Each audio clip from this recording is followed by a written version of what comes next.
1968 में एक भीषण मॉल ब्रिज हादसा होता है, जिसे जीवित बचने वालों में से एक दादी कैमियो रोल अपने पोते पोती को वर्षों बाद एक रहस्यमय सपाट शीशे प्रेमोनिशन मिरर के जरिए विरासत में देती हैं। जब दादी की मौत होती है, लाइला को अचानक वही प्रीमोनिशन फ्लैशबैक दिखने लगते हैं और जल्द ही कॉलेज फ्रेंड ग्रुप पर एक सिलसिलावार मौतों का चक्र शुरू हो जाता है। पिछली फिल्मों से उलट, यह किस डेस्टिनी विरासत यानी ब्लड लाइन्स की कॉन्सेप्ट पर फोकस करती है। क्या मौत के पैटर्न को जेनेटिक मेमोरी के जरिए ट्रैक किया जा सकता है? फिल्म का मिड पॉइंट ट्विस्ट, लाइला को पता चलता है कि उसकी दादी 1968 में मौत को चीट कर चुकी थी, इसलिए अब पूरा खानदान हिट लिस्ट में है।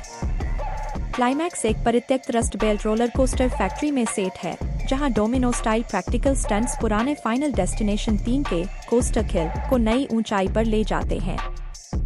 अब कहानी विस्तार से। इस भाग में कहानी सिर्फ एक व्यक्ति या समूह की नहीं, बल्कि पूरे वंश के खात्मे की है। दशकों पहले एक दुर्घटना में मात खा चुकी मौत अब उन लोगों की संतानों को भी नहीं बख्शती जो उस दिन बच गए थे। एक युवती को इसका पूर्वाभास होता है। उसकी नानी के पास कुछ पुराने उपाय हैं, क्या वे उसे और उसके परिवार को बचा पाएंगे? इस फिल्म में मौत अचानक नहीं आती, वह इंतजार करती है, निगरानी रखती है और फिर सबसे अकल्पनीय ढंग से प्रहार करती है। हमने अक्सर सुना है, कुत्ते की मौत मरना, अर्थात ऐसी मृत्यु जो न ध्यान में आए न सम्मान में। ठीक वैसी ही क्रूर, विभत्स और आकस्मिक मौतें हैं इस फ्रेंचाइजी में। और इस बार तो कहना पड़ेगा, मेरे जैसा मजबूत दिलवाला दर्शक भी कुछ दृश्यों पर सिहर उठा। अमेरिका में इस फिल्म को आर रेटिंग मिली है, भारत में इसे सर्टिफिकेट के साथ रिलीज किया गया है। आश्चर्य की बात यह है कि इसमें न कोई गाली है, न ही अश्लीलता। फिर भी पूरी फिल्म अपने लगभग 110 मिनट के रन टाइम में दर्शक को पूरी तरह बांध लेती है। यदि नाट्यशास्त्र के 9 रसों में वीर, भयानक, रौद्र और विभत्स रस आपकी पसंद के रहे हैं, तो यह फिल्म आपके लिए बनी है।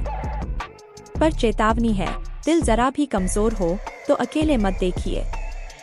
Film final destination blood lines की कहानी कोई 6 दशक पहले शुरू होती है, जब एक नए खुले रेस्तरां में एक जोड़ा मोहब्बत के कुछ पल एक साथ बिताने पहुंचता है।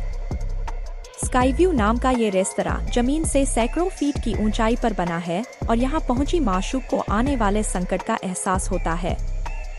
उसे समझ आता है कि ये पूरा रेस्तरां तबाह होने वाला है, इसमें आग लगने वाली है और पूरा रेस्तरां तहस नहस होकर जमींदोज हो जाने वाला है। फिल्म का ये पहला एक्शन सीक्वेंस ही इतना जबरदस्त और रोंगटे खड़े कर देने वाले तरीके से फिल्माया गया है कि आगे की फिल्म का पूरा मूड अपने आप सेट हो जाता है। फाइनल डेस्टिनेशन फ्रेंचाइजी देखते रहे दर्शक समझ जाते हैं कि ये असल में हुआ नहीं है और किसी ने आती हुई मौत का धोखा दे दिया है। लेकिन मौत यहाँ एक नहीं थी, सैकड़ों मौतें होनी थीं। ये पूरी घटना आज के समय में उस महिला की नातिन को सपने में नजर आ रही है, जिसने इस हादसे को होते हुए रोक लिया था। नातिन स्कूल हॉस्टल में रहती है और समझ नहीं पा रही कि ऐसा क्यों हो रहा।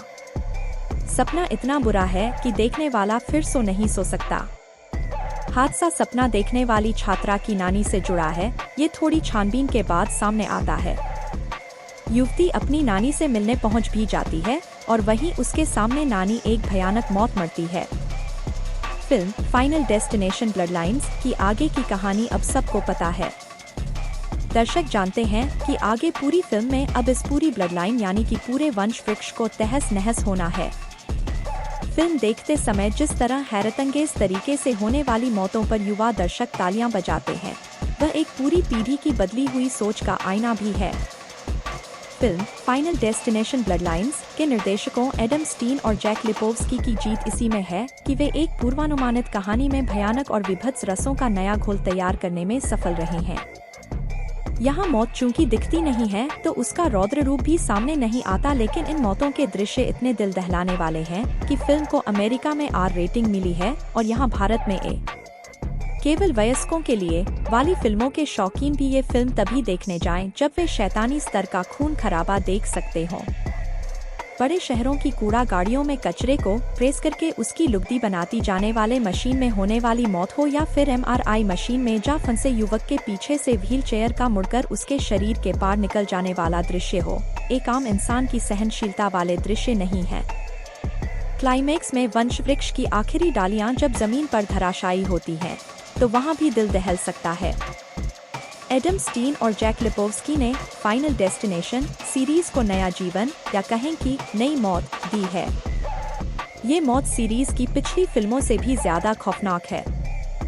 इस बार रूप गोल्डबर्ग मशीन की प्रणाली से होने वाली इन अजीबोगरीब मौतों ने ही इस फ्रेंचाइजी को फिर से सिनेमाघरों में दर्शक खींच लाने लायक बना दिया है। फिल्म के कलाकारों में स्कूली छात्रा स्टेफनी का किरदार निभा रही कैटलीन सांटाजुआना का काम जोरदार है। परिवार को बचाने की कोशिशों में लगी एक युवती का पूरा मनोविज्ञान कैटलीन ने बहुत ही मार्मिक तरीके से पर्दे पर जिया है। उनके भाई के रूप में टियो का काम भी अच्छा है। शुरू में बहन से दूर भागते दिखने वाले भाई का बाद में उसके साथ आना और उसे बचाने के लिए जान जोखिम में डालना फिल्म को भावनात्मक पहलू भी प्रदान करता है।